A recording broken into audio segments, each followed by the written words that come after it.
Folks, this is so funny, man. Man, I'm in a good mood. Folks, this is your messenger from the Borderline TV.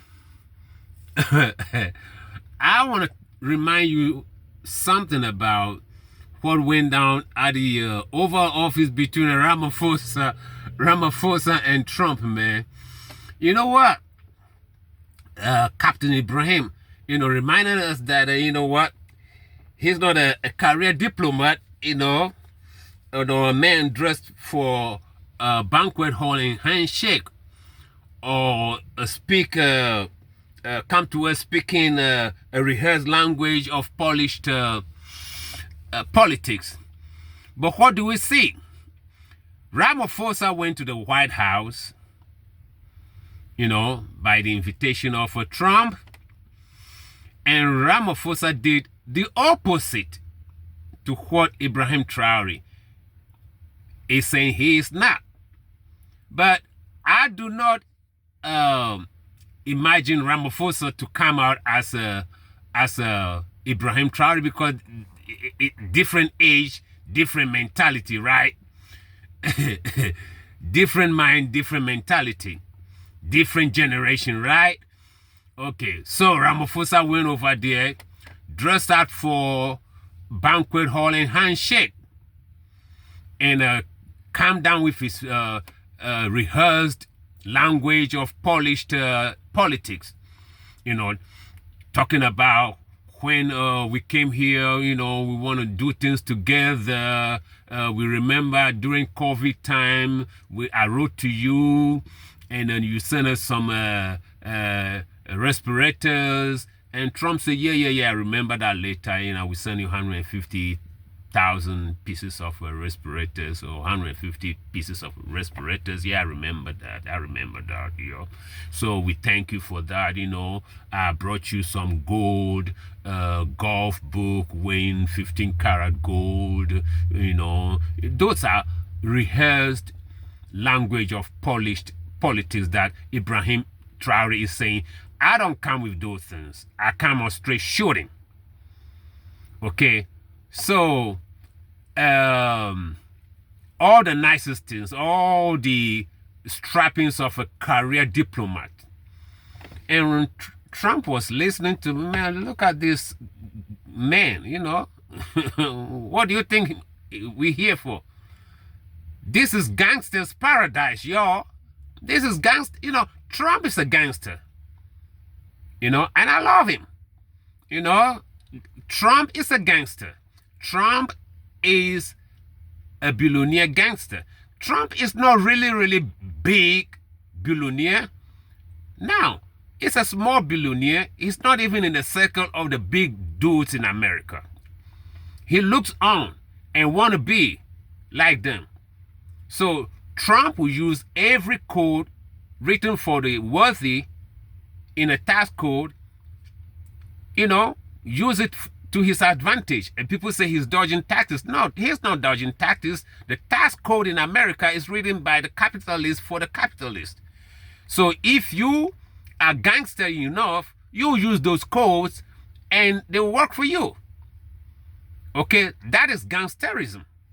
Trump will be in a federal court 11:30 filing for whatever chapter of bankruptcy, successfully file it, and by 12:30 p.m., Trump will be in, what is the biggest bank? Chevy Bank, or Bank of America, signing for another loan of $3, $4, $5 billion. Within 2 hours, coming out from a bankruptcy court, federal bankruptcy court, whatever chapter of the bankruptcy he navigates himself around, and then straight up to another bank for loan. How many people could do that? That is gangsterism. And Trump is a man who looks for the easiest way to make money. Easiest way to make money. Huge profit. Gangsterism. You see, Trump is an opportunist. Trump is the one who came on I think he's on his first term with some African 54 head of states from Africa, telling them, what are you doing over here? My friends go to Africa and with zero money and came up with a huge profit. Do you think Trump is not thinking about that? All his Jewish friends, all his friends that, who have mines, jewelry industries, gold, diamond, a lot of Jewish people, are his friends. They're in the Congo, they're in South Africa, they're in Ghana, they're in Angola, they're in the oil sector, and they were in the extractive industry. They talked to Trump, or Trump really said, damn, he golfed with them, and the story is, very appetizing when they're talking about business trip to Africa. So Trump want to explore minerals in South Africa. Okay. So since he's been hearing about Africa, he never been to Africa before, but he's been hearing about big things in Africa, big money. So now, this is the big dude, one of them Africans, in my Oval Office. What I'm going to do, how can I, embarrass him so that I could get piece of that action in South Africa. I'm gonna intimidate him. So Ramaphosa is over there with all his career diplomat trappings, and Trump just went on him with Ibrahim Traore on him. Straight out shooting. No rehearsed language of polished politics. Trump didn't dress up for banquet and handshakes. No. He just said, tell the lie down low. So he said, tell the lie down low. Ramaphosa was thinking, oh, I heard about some wild parties that Trump liked some nice, beautiful girls. So Ramaphosa was thinking some strippers would come around because they said, turn the lie down low. So it was like, oh boy, this is Bob Marley music. Turn the light down low and pull your window curtains. Let a jar light shining through into our lives again. Ooh, it's gonna be a long, long time. Through the message to you, girl. Or is it Teddy Pendergrass? Is it Teddy Pendergrass? Close the door. So Ramaphosa was like, whoa, tell the light down low. Maybe some wild party is about to shoot down. So before he could hear, he said, pow, pow, pow, pow, pow, pow. Shoot the ball, kiss the ball, kiss the farmer, pow, pow, pow, pow. So, oh Lord, what a kind of ambush is this? Ramaphosa was like, this one coming from where? We don't need Malema over here for this party. You said turn the light down low. Where are the strippers? We need some strippers over here. Come on, where's the pizza and the strippers? Some champagne. No, this pa. No, Malema not supposed to be here. Malema belongs to Ibrahim Traore. We don't want those young people over here. I know I'm your buddy. This party is supposed to be between me and you. See how nice I'm talking? We're friends. That is the biggest gangsterism. Trump just turned the party upside down. Pow! Pow, pow! No. Ramaphosa, next time, there's a lesson to you Africans, when these people come, when you are in the vicinity with these people, when you are in the close proximity with these leaders who did so much, whose countries did so much to, so much evil to us, don't rehearse anything. Remind them about slavery. Remind them about part. You know what? Ramaphosa couldn't even talk about apartheid eras. Ramaphosa couldn't even talk about apartheid era, all the evil that was done to us during. He couldn't even say anything. He's trying to say, "Yo, look, I have agriculture, the agriculture minister over here. He's from the opposition, DA. He's a white man. He's here with me. I have white friends. Why you doing this shit to me? Look at all my white friends over here. We don't want to kill them. Instead of say, hey." This is a generational anger. Those young people are angry. We don't like it, but this is what it is. But rather he said, you know what? Oh, few white people were killed, but there's a lot of black people killed too. Just throw black life under the bus. Man, Ramaphosa, you see, who told you that? Who created this act of diplomacy? The very people who came to Africa, killed us, colonizers, created this art of diplomacy. When they were in Africa killing us, there's no art of diplomacy. So you don't go by their script. If you go by their script, they'll defend you. You see, Trump went by the script of Ibrahim Traoré, who said, no, I'm not coming here for banquet and a handshake. I'm not coming here with any polished language of politics. I'm not doing it. I'm not rehearsing anything. You got to come straight from the heart. You got to come straight from the heart. You don't have to rehearse shit. You don't rehearse anything. Anything that is rehearsed, that is Obama. Obama for you. Don't rehearse anything. Okay? Anybody who rehearses anything is not a true person. We're playing jazz over here. We don't rehearse no jazz. You don't rehearse your improvisation. Yeah, you may know the chord progression, but when the music got into you, you play from the heart on those progression.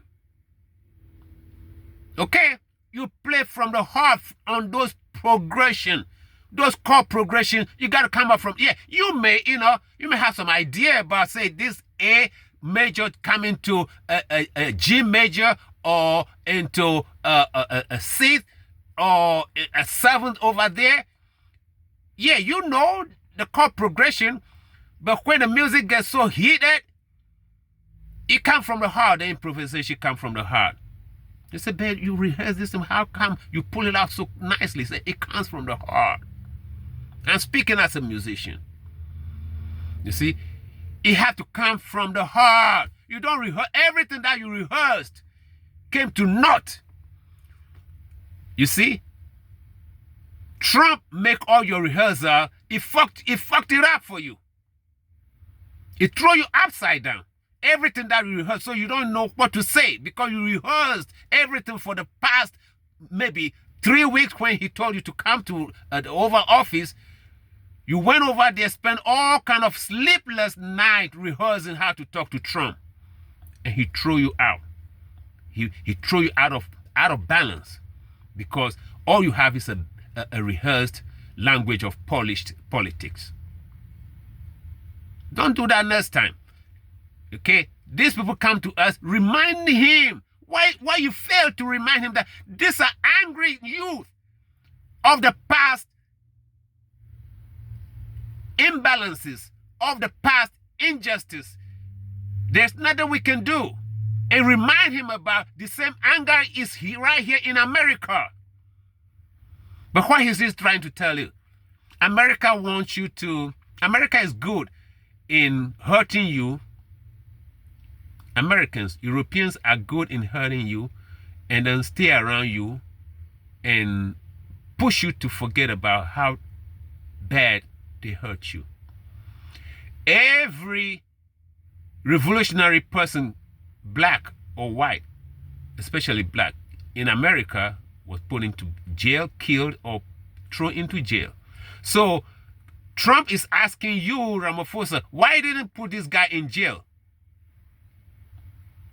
Why can't you put him in? Why would you put him in jail? Because Trump is so traumatized that how could Malema, before 100 million. He said that, oh, the studio is big. It could be over 100 million, 100,000 people. You see? Over here, Farrakhan speak to 40,000 people, the most, on Savior's Day. Maybe 20,000 people. And he's the most vilified human being in America. 20,000 people. So to them, and they want his life, they want, oh boy, if it hasn't been for his body, his security, he would have been killed a long time. Caliph Muhammad don't have it, so they killed him. Malcolm don't have the ironclad security Farrakhan had. So what happened to him? Martin Luther King didn't have it. So what happened to him? And a host of other people who just want to come out and with grievances. All-time grievances and current and old, past and present grievances. They made them very unpopular. So for Americans, white capitalists looking at 100,000 young people chanting, to them it's a nightmare. They couldn't believe it. So why can't you jail him? Jail him for what? This is Trump asking Ramaphosa, why can't you jail him? Or if it happened in America, you know, hey, this is America. Okay, this is America. Okay. Grievances are grievances and need to be heard. Wrong doing need to be heard. Hurt people need to be heard. You see, but for white people, I hurt you and stay around and let's forget about it. I have everything. I took your grandparents' cattle. I'm now the biggest cattle herder. I didn't bring anything like that I didn't bring no cattle from Netherlands, but I'm the cattle herder of the year. I have all the millions of cattle from your grandfathers. I'm now the cattleman in South Africa. Forget about it. I took your land. Forget about it. You have no land. Forget about it. Shut up. Work for me. Be peaceful. Be nice to me. You see? So, Ramaphosa, next time, don't rehearse shit. Come out from the heart. Now you went back to South Africa that you're talking about, oh, this man, this New Yorker who has this so and so felony, you know, and he want to come and he register for exploration in my country. He thinks Africa is an ATM. Yeah! If you're not speaking truth to these people, they will think Africa is their ATM and it doesn't belong to you. The ATM machine does not belong to you. It's theirs. If you're not speaking like Ibrahim, now that you came out from the Oval Office in your tough environment, now that you're talking this New Yorker with 14 felonies, you know, you should have told him something. While over there, at least redeem yourself. That these young people have anger, generational anger. How are we going to address it? They're the majority. They have no land. They have nothing. Nothing belongs to them. How can we approach it? Rather, you throw them under the bus that, oh, more of them are being killed every day. So we have a crime in South Africa, millions of black killed, so a few white people are killed. It's normal. Why should we be having thousands of black people killed in South Africa? What is the problem why they get killed? What brought about the crime in South Africa?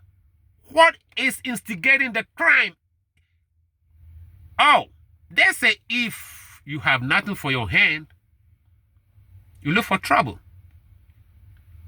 You see? And again, white people, Europeans cannot create the job that Africans want. Europeans create jobs for profit. So they cannot solve the unemployment situation in Africa and in South Africa. Ramaphosa, get it into your head. White people will not redeem South Africa from unemployment. Their industry will not do anything. Their industries are there for one thing and one thing only: profit. Ramaphosa, let me ask you, don't you know that if white people create a middle class within the black South Africa, if white people could bring over 10 million people into the middle class, it's over for them? Don't you know that? Young white male will not find women, young girls to marry. If 20 million black people become middle class through white jobs, managerial posts, foremen, engineers, if 20 million black people could get good job and raise themselves into the middle income category, white young men won't find girlfriends to become couples. For that matter, black people have to be, overwhelmingly unemployed. If you don't know, so don't count on white people, your friends from the DA, thinking they're going to be the one to create jobs. The jobs will not come through white people. They won't do it. It's not in their best interest to create jobs for your male, black male, and women. No. They know it. It's only you don't know it. They will not do it. The moment they do it, that will be the end for their privilege and for their morale. Their respectability as men will die. Their respectability of young men, young Dutch boys in South Africa. They call themselves Afrikaans. No, they are not Africans. They are nothing like African. They are not. They are Boers and Dutch. They are not Africans. Stop calling these people Africans, because tomorrow they're going to be the ones that telling you that they are Africans and you are not African. You are Xhosa, you are this, you are that, you are Yoruba, you are Kiga, you are in the belly, you are this, you are Hausa. They are the Africans, and they will be measuring their blood type to who is an African. So stop calling these people African. They are Dutch. Okay, stop calling them Africans. Okay. In 2,000 years to come, they will be measuring who is an African according to their blood type. So stop the foolishness calling these people. Call them their right name. They are Boers, are Dutch. They're not Africans. Are you guys stupid or what? Stop calling these people Africans. Because they look around the whole continent, there's no tribe or ethnicity called African. So they say they are. In 2,000 years, the way we are all the time carry with amnesia, we lose our mind so quickly. In 2,000 years to come, these people will be measuring us to their blood type. If we don't match their blood type, they'll say we are not Africans. Just as some people are doing with Hebrew blood type. You are this, they want to, measure your blood, whether you are so and so and so and so and so Hebrew. You know the type of people I'm talking about. Now they are the gatekeeper of who is a Hebrew. Stop it.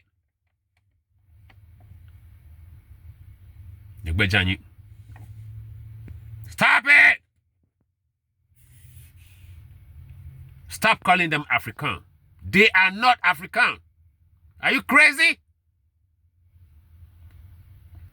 We lose our Arabianism to some people who call themselves Arab. Our original Arabs are black people. But today when they say Arab, what comes to our mind? People looking like European. When we say Hebrew, what comes to mind? People looking like European.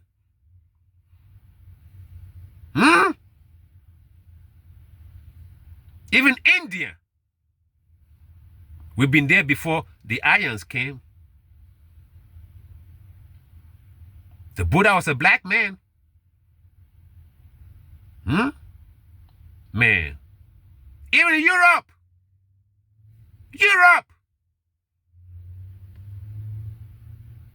It came to the news, right? The name Europe was a black woman. Even in Europe. Here in America, when they said Indians, it's the $5 Indians that comes to mind. The red products and the $5 Indians. Black people were here. Originally here. If all the islands had indigenous black people, the Taiwan Indians, the in Puerto Rico, in Hawaii, the last queen of Hawaii looking like my mother. So if all the islands around America, Fiji, everything is looking black, how come the main continent don't have black people with woolly hair? Ask yourself.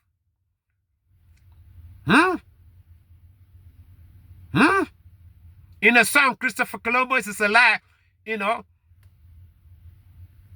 Burning Spear reminded us that the Arakan Indians were black people in Jamaica. So if all the islands around the Americas have black population, how come the mainland is looking like a $5 Indians? Because there were black people who look like Africans, indigenous to this land. True.